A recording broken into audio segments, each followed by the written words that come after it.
Hey everyone, Karla from Ole Grown coming back at you today, revisiting that question about whether to knock snow off of your plants.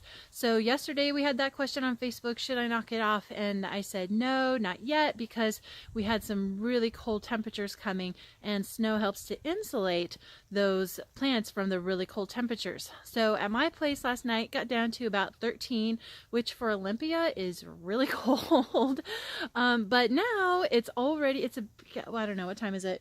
11:30 or so, and it's already almost up to freezing level. So that's warming up really fast on this beautiful sunny day.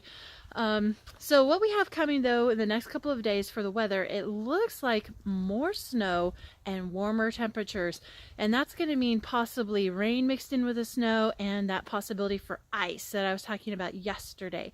So now I would advise at this point, if you still have snow on your bushes, go ahead and knock that off a little bit to help reduce the weight that's on there, because there's likely going to be some really wet heavy snow coming.